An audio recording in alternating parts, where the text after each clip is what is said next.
বাংলাদেশের বিচার ব্যবস্থা স্বাধীন এবং স্বাধীন বিচার ব্যবস্থা যখন কোনো রায় প্রদান করে সেটা রাষ্ট্রের প্রত্যেকটি অঙ্গ এবং ব্যক্তি তাদের প্রত্যেকের দায়িত্ব সে রায় মানা। আজকে সুপ্রিম কোর্টের আপিল বিভাগ মাননীয় প্রধান বিচারপতির নেতৃত্বে 4 জনের বিচারপতিদের সমন্বয় বেঞ্চ আজকে যে কথাটি আপনি বললেন জনাব আসলাম চৌধুরী, যিনি চট্টগ্রাম 4 আসন থেকে নির্বাচিত হয়েছেন, জনগণ তাকে ভোট দিয়ে নির্বাচিত করেছেন এবং আদালতের ৩রা ফেব্রুয়ারি ২০২৬ তারিখের আদেশে যখন লিভ গ্রান্ট করে তখন আদালত বলেছিল যদি আসলাম চৌধুরী নির্বাচিত হন তাহলে সুপ্রিম কোর্টের সামনে বিচারাধীন আপিলটি নিষ্পত্তি না হওয়া পর্যন্ত তার কোনো গেজেট প্রকাশিত হবে না। আপনারা জানেন যে আমাদের জাতীয় সংসদ সরাসরি নির্বাচনের মাধ্যমে ৩০০ আসন নির্বাচন হয়। সেখানে 2টি আসনে আদালতের এমন নির্দেশনা ছিল, 2টি চট্টগ্রামের, একটি সুপ্রিম কোর্টের আপিল বিভাগে যেটি আজকে চূড়ান্ত নিষ্পত্তি হলো, আরেকটি হচ্ছে সুপ্রিম কোর্টের হাইকোর্ট বিভাগে পেন্ডিং, যেটা শুনানি চলছে। এখানে যে বিষয়টি এসেছিল আপনারা নিশ্চয়ই মনে আছে, 12ই ফেব্রুয়ারি ২০২৬ তারিখে নির্বাচন অনুষ্ঠিত হয়। নির্বাচনের আগে ওই আসনে জামাতের যিনি প্রার্থী ছিলেন তার নাম হচ্ছে জনাব আনোয়ার সিদ্দিকী। তিনি অভিযোগ তুললেন জনাব আসলাম চৌধুরী, যিনি দীর্ঘদিন প্রায় 9 বছরের মতো তিনি বিনা বিচারে কারাগারে আটক ছিলেন। আপনারা সবাই জানেন যে জনাব আসলাম চৌধুরী তিনি একজন রাজনৈতিক ব্যক্তি, কিন্তু বিগত ফ্যাসিবাদ আমলে দীর্ঘদিন পর্যন্ত প্রায় 9 বছরের বেশি সময় তিনি কারাগারে ছিলেন। তার বক্তব্য অনুযায়ী তিনি কারাগারে থাকা অবস্থায় তার পরিবার, তার ব্যবসা প্রতিষ্ঠান সমস্ত কিছু ধ্বংস করা হয়েছে এবং 5ই আগস্টের পরে তিনি তার ব্যবসা বাণিজ্যে যখন পুনরায় মনোনিবেশ করেছেন, এমন একটি সময় নির্বাচনের কাছাকাছি সময় এসেছে। তিনি আদালতের আদেশে তার যে আমাদের আইন অনুযায়ী কোনো ব্যক্তি ঋণ খেলাপি হলে নির্বাচনে প্রার্থী হতে পারেন না সম্পর্কিত যে বিধান, সেটি আদালতের নির্দেশে স্থগিত ছিল এবং সে কারণে তিনি কিন্তু রিটার্নিং কর্মকর্তা কর্তৃক তার মনোনয়নপত্র বৈধ হয়েছিল। পরবর্তীতে তার প্রতিদ্বন্দ্বী প্রার্থী নির্বাচন কমিশনে আপিল করেছেন, সে আপিলেও তার প্রার্থিতা বৈধতা পেয়েছে, জনাব আসলাম চৌধুরী বৈধ হয়েছে। তার বিরুদ্ধে জনাব আনোয়ার সিদ্দিকী হাইকোর্ট বিভাগে রিট পিটিশন দায়ের করেছিলেন, রিট পিটিশনটি সরাসরি খারিজ করে দিয়েছিল হাইকোর্ট। অর্থাৎ তিনি নির্বাচন করার জন্যে নির্বাচনে বৈধ প্রার্থী হিসেবে 3টি ধাপ অতিক্রম করেছিলেন। হাইকোর্টের রায়ের বিরুদ্ধে জনাব আনোয়ার সিদ্দিকী সুপ্রিম কোর্টের আপিল বিভাগে আপিল করেছিলেন, সেটা নির্বাচনের আগেই বলেছি, সেটা 3রা ফেব্রুয়ারি 2026 তারিখে সুপ্রিম কোর্টের আপিল বিভাগ লিভ গ্রান্ট করেন এবং লিভ গ্রান্ট করেন যে প্রকৃতপক্ষে জনাব আসলাম চৌধুরী যেদিন মনোনয়নপত্র জমা দিয়েছেন সেদিন তিনি কি ঋণখেলাপি ছিলেন কি ছিলেন না এই বিষয়টি বিবেচনা করার জন্য। এক, দ্বিতীয়ত হচ্ছে জনাব আসলাম চৌধুরী সংশ্লিষ্ট সময়ে মনোনয়নপত্র জমাদানের সময়ে তিনি যে আর্থিক প্রতিষ্ঠানের যে কোম্পানির গ্যারান্টার ছিলেন সেই হিসেবে তিনি দায়ী হবেন কিনা। তৃতীয় হচ্ছে যে কোম্পানির কথা বলা হয়েছে সেই কোম্পানির সমস্ত আদেশ হাইকোর্টের আদেশে সুপ্রিম কোর্টের আদেশে স্থগিত ছিল। তো এই সমস্ত বিষয়গুলো, আইনি বিষয়গুলো যখন উপস্থাপন করা হয় আদালতের অধিকতর শুনানির জন্য আমরা যেটা আইনের ভাষায় বলি লিভ গ্রান্ট করেছিলেন এবং আপিল হিসেবে শুনানির জন্য, যার মাধ্যমে আজকে চূড়ান্ত রায় হয়েছে। যে কথা আগেই বলেছি যে আদালত যখন লিভ গ্রান্ট করেছিলেন তখন আদালত নির্দেশ দিয়েছিলেন যে তিনি যদি কোনো কারণে নির্বাচনে জিতেন তাহলে ওনার এই নির্বাচনের ফলাফলটা উইথহেল্ড থাকবে এবং সে মর্মে নির্বাচন কমিশন কিন্তু তার সম্পর্কে কোনো গেজেট পাবলিশ করেন নাই। তিনি বেসরকারিভাবে নির্বাচিত হয়েছেন, জনগণের ভোটে নির্বাচিত হয়েছেন সত্য, কিন্তু তার গেজেটটা প্রকাশিত হয়নি আপিল বিভাগের এই আদেশের কারণে।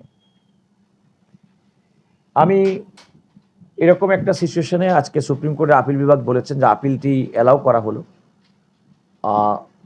মোটা দাগে বলতে গেলে বলা যায় যে তার প্রতিদ্বন্দ্বী প্রার্থী তিনি যে আপিলটি করেছিলেন সেই আপিলটা মঞ্জুর হওয়ার অর্থ হচ্ছে জনাব আসলাম চৌধুরী তিনি যে বৈধ প্রার্থী হিসেবে নির্বাচনে অংশগ্রহণ করেছিলেন, নির্বাচিত হয়েছিলেন, সেটি আর আপাত দৃষ্টিতে থাকলো না। তবে আদালত যেহেতু সংক্ষিপ্ত আদেশ দিয়েছেন, এর কিছু কনসিকুয়েন্সিয়াল অর্ডার হতে পারে। কারণ এরকম একটা সিচুয়েশনে আমাদের অতীতে লক্ষ্য করেছে এবং আদালত বলেছেন যে আমরা যখন পূর্ণাঙ্গ রায় দিব, পূর্ণাঙ্গ রায়ের মধ্যে বাকি বিষয়গুলো এর মধ্যে আসবে। তো সেক্ষেত্রে আমার মনে হয় যে আমাদের এখন অপেক্ষা করা ছাড়া উপায় নেই এবং অপেক্ষা করতে হবে। জনাব আসলাম চৌধুরীর আইনজীবী যারা আছেন তারাও এই রায়টি হয়তো পর্যালোচনা করে সিদ্ধান্ত গ্রহণ করবেন কি করবেন না তাদের ব্যাপার হবে। রাষ্ট্রের পক্ষ থেকে অ্যাটর্নি জেনারেল হিসেবে আমি আদালতে যেটি বলেছি যে রাষ্ট্রের প্রত্যেকটা অঙ্গ, বিশেষ করে বিচার বিভাগের দায়িত্বই হচ্ছে প্রশাসনিক এবং অন্যান্য যে সমস্ত আইনি যদি বিষয় থাকে যেগুলো যদি আমাদের সংবিধানের সঙ্গে আইনের সঙ্গে অসঙ্গতিপূর্ণ হয়ে থাকে, এবং আইনের ব্যাখ্যা দেওয়ার মূল দায়িত্ব হচ্ছে বিচার বিভাগের, সর্বোচ্চ আদালতের। এবং সর্বোচ্চ আদালতের রায় সমস্ত প্রতিষ্ঠান এবং ব্যক্তির প্রতি বাধ্যকর। তা নাহলে একটা সভ্য সমাজ, গণতান্ত্রিক সমাজ ব্যবস্থা কাজ করবে না। একথাও আমাদের মনে রাখতে হবে, নির্বাহী বিভাগ তার স্বতন্ত্রভাবে কাজ করবে, পার্লামেন্ট স্বতন্ত্রভাবে কাজ করছে আমরা দেখছি, বিচার বিভাগ অত্যন্ত স্বাধীন এবং স্বতন্ত্রভাবে কাজ করছে। আমি অ্যাট দিস মোমেন্ট আমি মনে করি যে আদালতে যে রায়টি হয়েছে, অনেক সময় আপনাদের সাংবাদিকদের কাছে যদি আমরা কোনো কথা না বলি তাহলে মানুষের মধ্যে অনেক সময় একটা ভুল বার্তা যেতে পারে, কারণ আদালত কিন্তু কথা বলতে পারে না। খেয়াল রাখবেন, মাননীয় বিচারপতিরা প্রকাশ্য আদালতে আদেশটুকু ঘোষণা করেছেন, কিন্তু আসলে ওনারা তার মিডিয়া ফেস করে বলতে পারবেন না কেন ওনারা কি করেছেন। আমাদের অভিজ্ঞতা থেকে রাষ্ট্রের পক্ষ থেকে যতটুকু বলা সম্ভব, যতটুকু আপনাদেরকে জানানো দরকার, আমি ততটুকু আপনাদেরকে বললাম আদালতের আদেশ সম্পর্কিত। আপনাদের কোনো প্রশ্ন থাকলে বলতে পারেন। আমি আসলে তো এখন একটা সংকট তৈরি হলো বলা যায়, কারণ হলো যে এই যিনি বেসরকারি ভাবে বিজয়ী উনার পদ এখন উনার কে কোনোভাবে গেজেট হচ্ছে না। আর পাশাপাশি যিনি দ্বিতীয় প্রার্থী, এর আগে দেখেছিলাম যে যিনি দ্বিতীয় থাকে তাকে দেওয়া হয়। সেক্ষেত্রে এখন সাংবিধানিক কোনো সংকট হলো কিনা, অথবা এটা সব পরিপূর্ণ কি হবে? আরেকটি বিষয় এটার সাথে যোগ করি যে উনি তো ঋণ খেলাপি হিসাবেই এখন প্রমাণিত হলো যে ঋণ খেলাপির কারণে মূলত বাদ।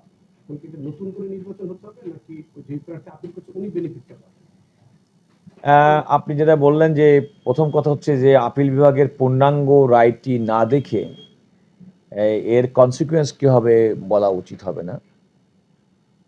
তবে আমার অভিজ্ঞতা থেকে দীর্ঘদিন আইন পেশার সঙ্গে সম্পৃক্ত থাকার সুবাদে, সেটা হচ্ছে জনগণ তাদের মতামত এবং ভোটের মাধ্যমে জনপ্রতিনিধি নির্বাচিত করেছেন।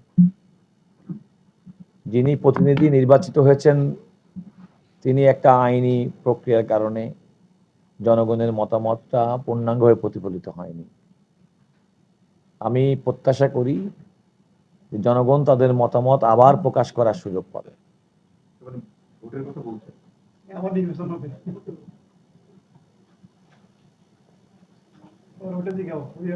আচ্ছা, আমরা একটু জানতে, কালকে হলিয়া ডিভিশনের 10 বছর মামলাটা হাইকোর্টে রায় হয়েছে, যাবজ্জীবন হয়েছে সবার।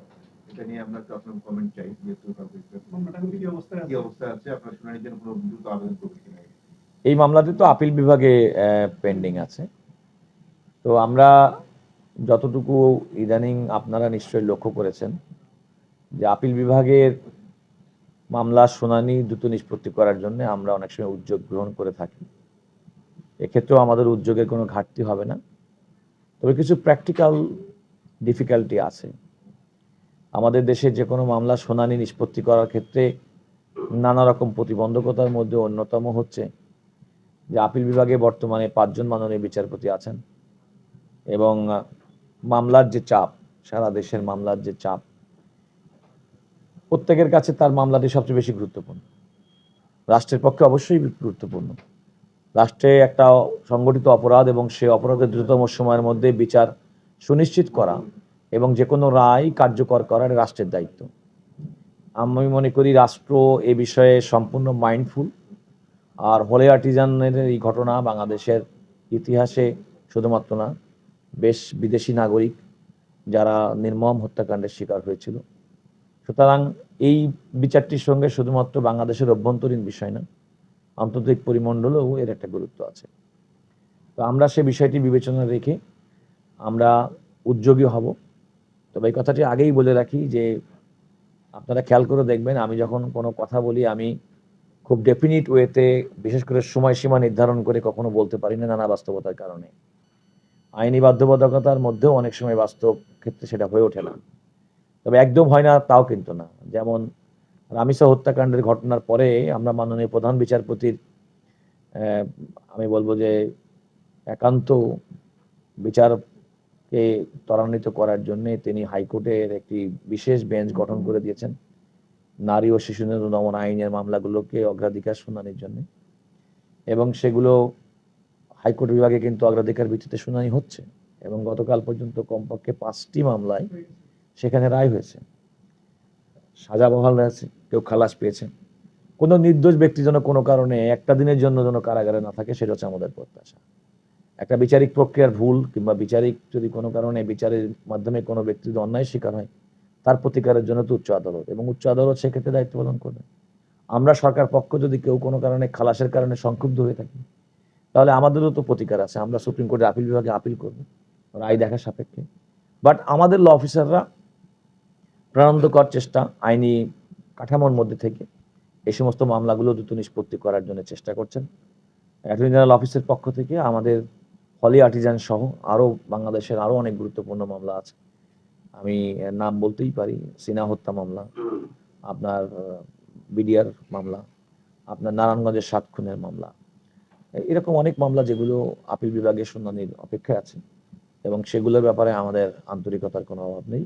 কিন্তু বারবার যে কথাটি বলতে হয় সেটা হচ্ছে যে আমরা আমাদের সর্বোচ্চ আন্তরিকতা থাকলেও নানা বাস্তবতার কারণে কোনো টাইম ফ্রেম বেঁধে দিয়ে আপনাদেরকে বলতে পারবো না আর এতদিনের মধ্যে এটা নিষ্পত্তি করা সম্ভব।